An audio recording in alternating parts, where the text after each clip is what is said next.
Hey guys, Mal here once again with a video doing a few things today. So for starters, I do want to show off this just tiny little bit of gameplay for the new build that I'm making, which is Jug Blade Vortex, and it's using a new ring that enables some kind of Herald stacking action. So you get sort of a AoE pulse attack and then also get more damage by stacking Heralds.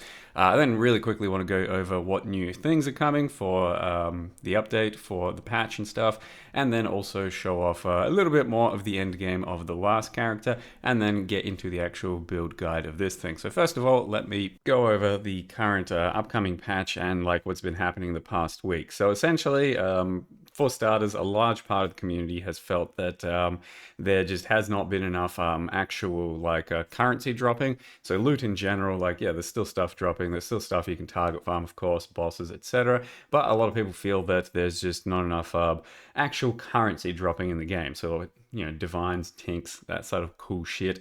And they might be right. They might be right. Maybe there's not enough out there. I don't think it's an issue. Like, I don't think the game currently in its form, even if it feels nerfed or anything, is any sort of an issue, because the economy adjusts accordingly and things are cheaper if they need to be cheaper because there's less money in circulation. Currently doesn't really seem to be that case, and for the most part, my sort of playstyle of game feels almost exactly the same as always, with just the, you know, ability to play the game, do a lot of extra content, eventually get lucky in one of those pieces of content, still make money. So all of that still seems fine. Either way, they are taking all this sort of feedback on board and going to be putting some stuff into work. So Breach itself is going to get a little bit more loot happening. They might do some stuff for endgame, but they're saying that specifically they want to tackle more of the actual endgame grind and chase and all that in 3.28. There's going to be some more Foulborn uniques, which I also want to take a quick opportunity to show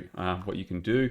If you go to PoE DB, so the PoE database, you can click on the Keepers League unique thing over here. You can see exactly what uniques have been added to the game. But if you want to actually look at the Foulborn stuff as well, you can click on the Foulborn. You can see there's 250 Foulborns to scroll through and see what they do. You can see what gets removed, you see what gets added.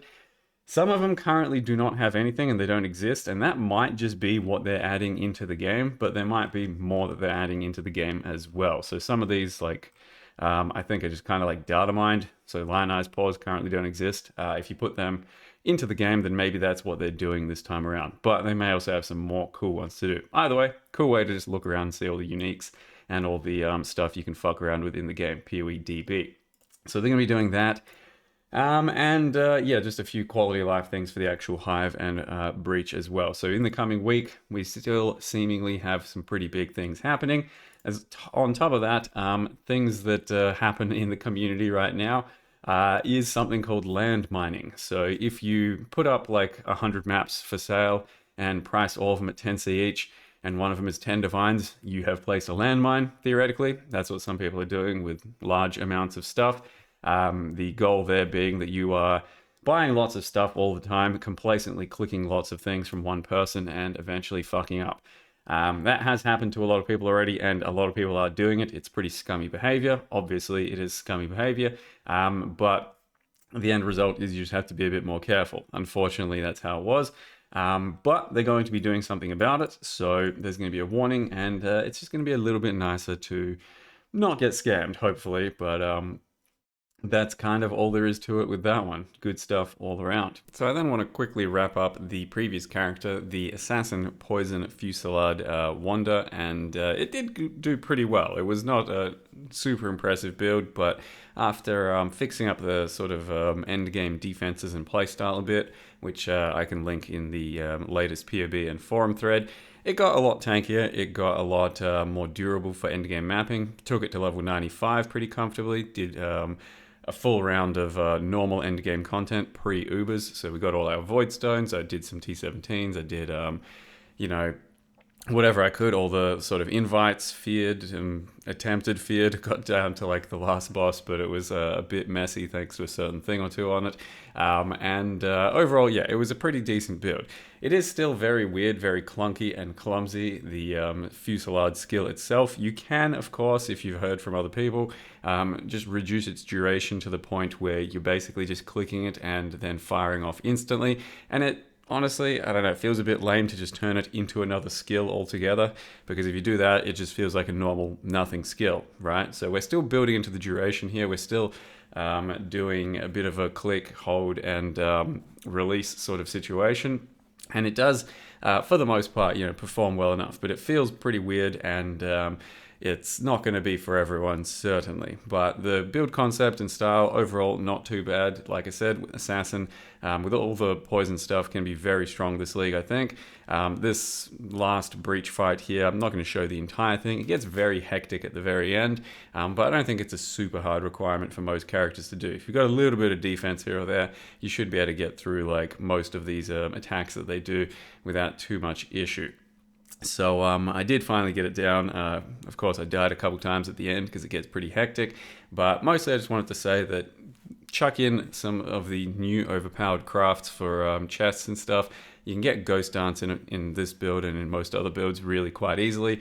And that can be enough for your sustain. Get some ES on kill and Ghost Dance, and then your sustain through mapping can be pretty damn decent. So that's mostly how I ended up doing it. You can, like I said, check out the character for the last little updates that I did for it, but I then decided to move on and make the next build. The next build, I didn't really have too many ideas as to what I wanted to do, but Lost Unity Ring is what we landed on, and people wanted me to do a BV Jug, so Blade Vortex Jug. Because the obvious inclination for Heralds and Blade Vortex with Heralds is to go Elementalist, and that would absolutely make the most sense still, but I'm forcing Jug over here, and so far, so good. It's actually felt really good. So I'm not a full build here.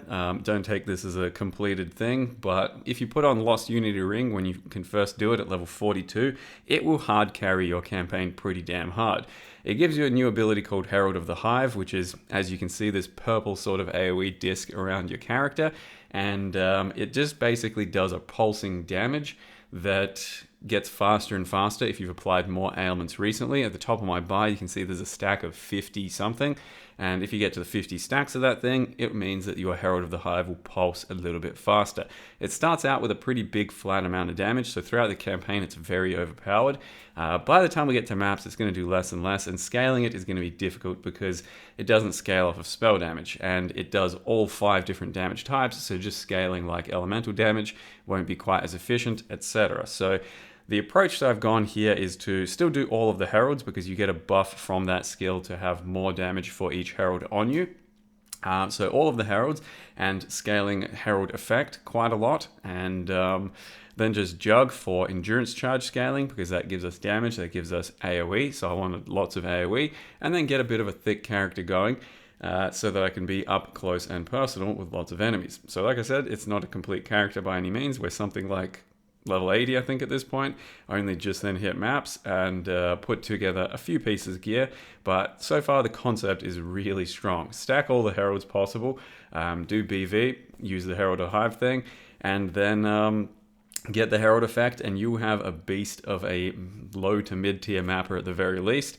I expect this to still clear maps pretty damn well all the way through to reds once I've scaled it up a bit, and I think it should be one of the funner characters that I'm probably making this league, at least for the new mechanic as well, Breach, where we're just going to be pretty thick, able to take lots of hits, and then able to explode lots of things too. So like I said, not a full build guide here or anything. You can do this as an elementalist instead if you'd rather, or even plenty of other things with the ring. I just wanted to show off the ring as early as possible, and how this kind of concept has come together. So let me go ahead and do that real quick. So here's that character level 81, it that bred a shit build. I had no real faith in Jug for this, because I knew what Elementalist had for this sort of kit, and I knew what Jug had for this sort of kit, and I know that I'm severely underperforming here. That said, I think it's still shaping up to be pretty good, and a fairly successful build. It's just, maybe going to be less or different than, because obviously the endurance still do a lot for your safety and stuff, and I usually don't put too much value in that. So for a lot of people, this may actually end up being a better build than what the Elementalist could be, perhaps. The Elementalist at the very least is going to be more expensive because you need the golem stuff and primordial stacking. But either way, Herald of the Hive is kind of what we're building around here. You get it at level 42, and it looks a little something like this. grants a buff which causes more damage for each Herald skill affecting you. So to start with, it gives you 3% more damage per Herald affecting you. But then that can be affected by your increased effect of Heralds. And then as you can see, it has a bit of all kinds of damage, and it starts out with a pretty high amount for level 40. You cannot inflict ailments, and then that otherworldly pressure makes this pulse a little bit faster. You can see this little AoE constantly going off. I think it's going to taper off at, like, let's say at most a million DPS, which is pretty good for map clear, but nothing special for like bossing and stuff, and going to be really hard to scale any higher because, as it says, cannot be affected by spells. It starts out with 0 crit as well, like most other heralds, so you can build crit into it if you really try. But I'm not doing it this time around. So my 3 ascendancies here are for the endurance, the thickness, and the AoE and stuff. And my last ascendancy is going to be the Lycia one, which gives us extra Herald buff effect. So with all this Herald buff effect, we're talking this 100 over here, the more from Lycia. That means that all our Heralds are going to be doing some pretty crazy things for our damage and for clear and stuff. So Herald of Purity is going to end up giving, I think, something like 30 to 40% more damage. Herald of Ash is going to probably give something like 60% Fizz's Fire. Herald of Thunder and Herald of Ice are both going to do quite a lot of extra flat, and then they actually do some clear of their own too. Ends up being pretty crazy. I will also have a Herald of Agony into the build eventually too. But currently we're just fucking around, and I leveled with Blade Vortex in a Skin of the Lords, just for some extra levels, and it was on a 3-link for most of it. I just chucked in Iron Will temporarily to get some extra damage, added Fire, fucking Combustion, Unleash, so it's nothing too crazy, it's just whatever. But the combo of the Heralds and the Lost Unity so far are carrying me quite well. We then have Endurance Charge scaling, so I've got +1 Endurance on a Peripecia. I may end up replacing it because it's not the strongest shield, but it is nice utility for cast speed, move speed, and some extra thickness and stuff. And then I grabbed a +1 Endurance Herald of Agony ring for all my chaos resist needs. Of course, I don't currently have it on yet, but I will. I think these will be a pretty nice addition for our build because there's a lot of different kinds out there with 1 max endurance and all kinds of different Herald buffs. And this is just 1 divine for a nice bunch of chaos resist one instead. You can then grab the new coming Calamity, Foulborn, which increases all your Herald buff effects. Be careful not to buy one that also has Lone Messenger because that will mean that you can only have 1 aura, but that's basically the idea there. I don't think we have to put our heralds in here because the gem levels really don't matter too much. And then I am just going to have some pretty basic gear around here. Used a replica Karui for mapping and clearing so far, but we'll probably get rid of it. And then I've been scaling minion damage because, as I said, the skill doesn't scale spell damage. You don't really want elemental damage, but you can because you're missing out on 2 of the damage types. So instead I've tried to scale a bit more generic damage in the form of minion damage. So of course going spiritual aid and then doing minion damage scaling. We've got our endurance scaling as well for extra damage. And then I've used, like I said, just a really shitty wand, which is, I think, level 30 with just some minion damage on it. I have yet to really figure out what I want to do for the weapon and full scaling for the build. So that's currently what's happening there. That's my tree. If you want to follow it along, I, did some endurance and some damage, and then respec to start doing more endurance and more stuff up there. And we're going with some medium clusters at the moment that give us minion damage while affected by Herald, and also Endbringer, which is damage while affected by Herald. I may instead do the Herald buff effect clusters and go even heavier onto clusters like that, so I might still do a bit of a respec for that, but currently that's what we're looking at, and currently that's just an int thing there as well. The end play may end up being Ralakesh with brutal charges. It's probably going to be the best setup, and I'm, thinking about whether or not I should cheese my way through that. I am Jug BV, so it's probably fair that I do the best thing I can for the build, but thus far, all I really wanted to do was showcase the Lost Unity Ring, one of the new items in the game that can do some pretty crazy things. You don't really have to build around its damage if you don't want to. Instead, just do a pretty normal build that scales lots of Heralds, and then scales your own attack that is good for Heralds, and just use the more damage buff, because realistically, with all the Herald scaling shit in the game, you can probably get Herald of the Hive to give you 9% more damage per Herald skill affecting you, and then have, a good extra like fucking 45 also damage just from all your heralds stacking, and then do whatever you want. So it can be a very flexible item, and if you're of course an elementalist, getting extra damage per golem, that's super generic, and then really just good for your entire setup. I think this is going to be one of the crazier items in the game at the moment, at least for widespread global scale and AoE and stuff, and I'm looking forward to seeing what else is out there for this guy. So with that, that's all I wanted to show so far. By the end of today's stream, if you want to check in on my character, it's probably going to be far more fine-tuned. I'm going to put a good bunch of work into it. But for now, that's it, and hopefully that was good stuff. Thank you very much for watching. See you guys next time.